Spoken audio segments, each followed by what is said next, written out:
pensamento de Deus. Como disse Isaías, os meus pensamentos são maiores do que os vossos pensamentos.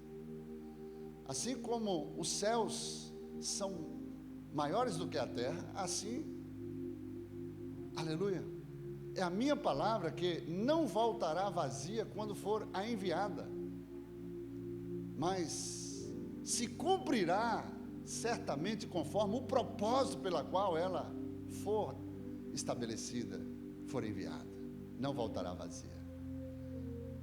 E essa palavra, queridos, ela constrói a nossa vida. Essa palavra determina a forma como você vai viver na terra. No livro de João 3,16, você vê que Deus envia a palavra, o verbo, a este mundo. A ideia de Deus, ela encarna, entra no corpo humano para viver na terra, para ter autoridade na terra. Jesus, ele tem autoridade na terra porque ele se tornou homem, ele se fez homem, ele entrou pela porta principal. Hoje ele é homem, ele se identificava aqui na terra como filho do homem. Hoje ele é homem, ele tem autoridade sobre a terra, de voltar à terra. E ele disse que vai voltar. Quantos estão aguardando? Aleluia. Ele hoje está à destra do Pai, assentado no trono, intercedendo pelos interesses da terra nos céus, do homem. Enquanto nós em aliança, nós estamos aqui defendendo os interesses dos céus na terra.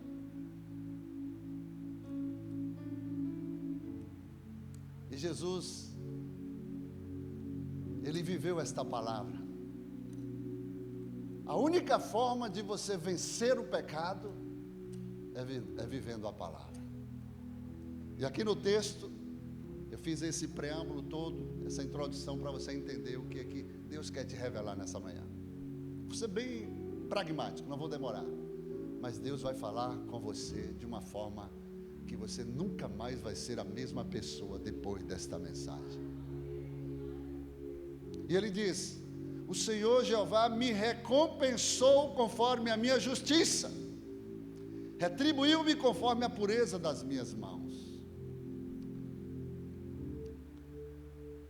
Pois eu guardei os caminhos do Senhor e não fui infiel, apartando-me do meu Deus. Pois todos os seus mandamentos estavam diante de mim, dos seus estatutos eu não me apartei. Eu fui íntegro para com ele e abstive-me da iniquidade. Por isso o Senhor Jeová me retribuiu conforme a minha justiça e segundo a minha pureza perante os seus olhos. Em outras palavras, Jesus, ele venceu a morte. Por que ele venceu a morte? Porque a única forma da morte ser totalmente inerte, sem força, sem poder, ser vencida, é através da fidelidade a Deus. É claro que todos nós, como disse o salmista Davi, em pecado, eu fui concebido em iniquidade, gerou a minha mãe.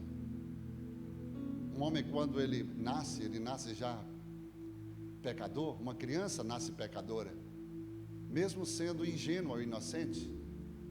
Mas por que ela nasce pecadora? Porque a sua natureza é pecaminosa.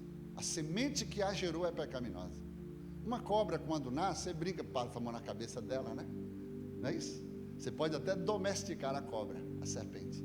Você passa, você brinca, você deixa ela crescer um pouquinho. Se ela não vai te picar, se ela não vai ter veneno. Assim é um homem. É por isso que a criança até 12 anos de idade, ela ainda não tem, ela é inocente. E pela sua própria natureza, Deus a considera e a salva. Mas quando ele passa a ter consciência, ele tem que decidir sobre o bem e sobre o mal, sobre o caminho da vida e sobre o caminho da morte, a partir da sua consciência.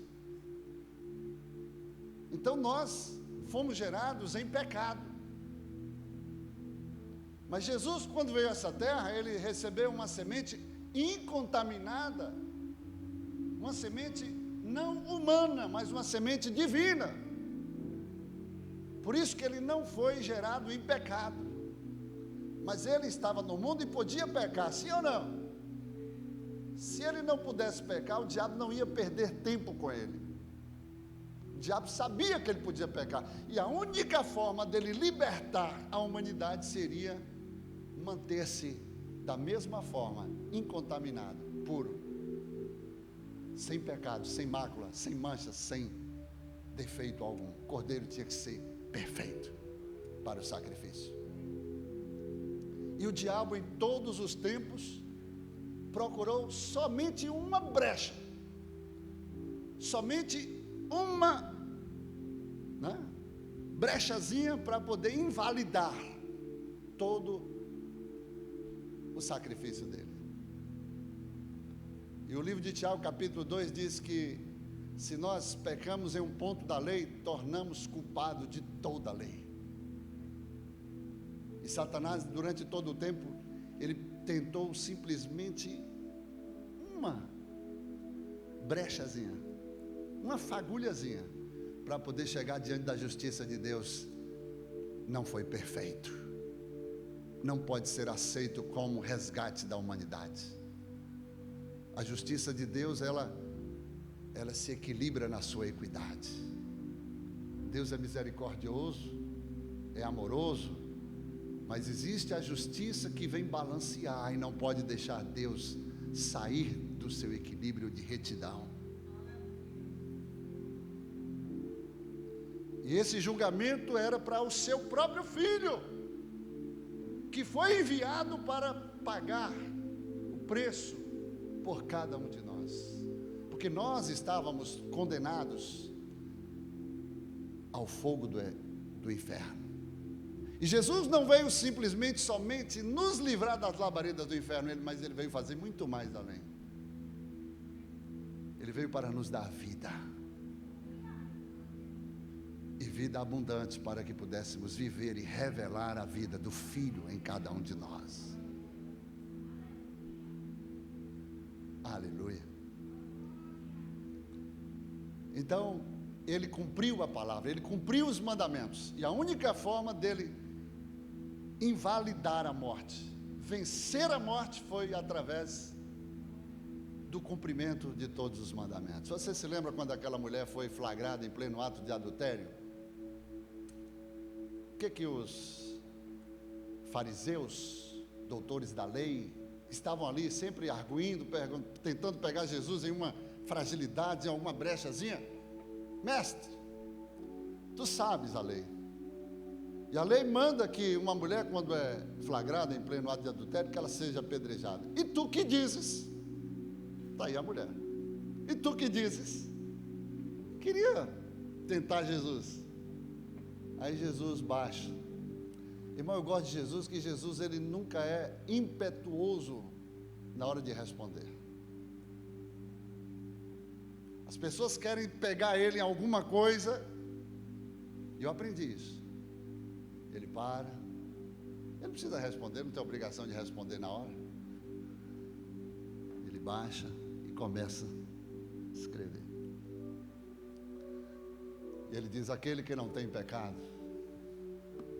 por favor, pode pegar a pedra que está na sua mão e começar a tirar. Ele continua escrevendo. Quando ele olha, não vê ninguém. Só encontra a mulher, que foi a vítima, o alvo do apedrejamento e dos seus agressores. E ele pergunta: onde estão os teus acusadores? E a mulher responde: Senhor, Rabi, Raboni, não ficou nenhum.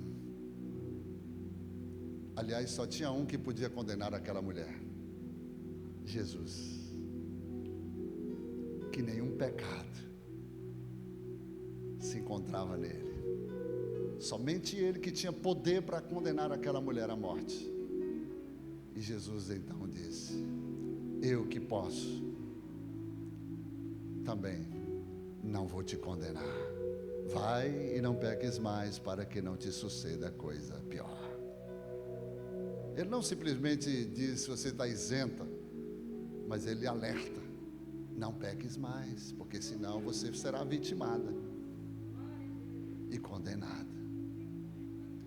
Então Jesus, em todo o tempo, foi provado. O diabo, até na sua própria morte, tentou Jesus para que ele falhasse, para que ele descumprisse um tio, uma vírgula da lei, para que a sua obra não fosse aceita. É por isso que ele disse: passarão os céus e a terra, mas a minha palavra não passará. Ele se empenha na sua própria integridade moral, espiritual, pela sua própria palavra. Ele não pode negar a si mesmo.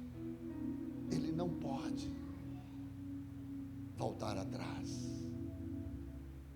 O caráter de Deus revela a seriedade como Ele trata a sua palavra. E o que é que o senhor quer dizer com tudo isso, pastor? Em tempo de pandemia, nós estamos sendo provados.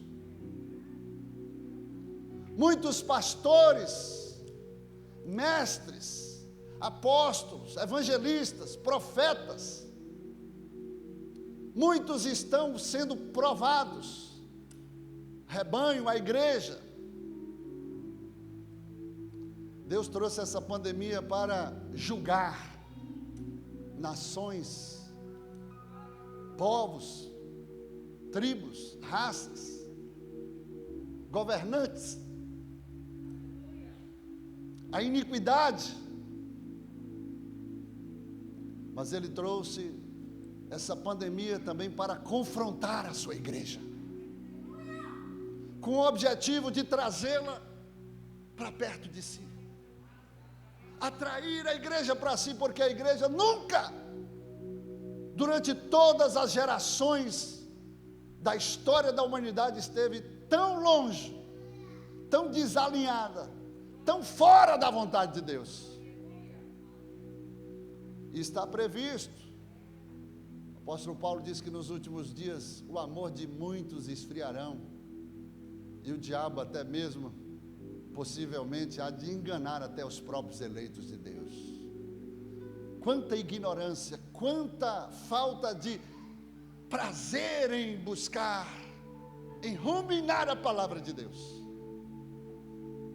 O salmista, no Salmo 1, diz ele já diz o contrário, que não anda, ele não está dizendo que anda, que não anda segundo conselhos dos ímpios, não se detém no caminho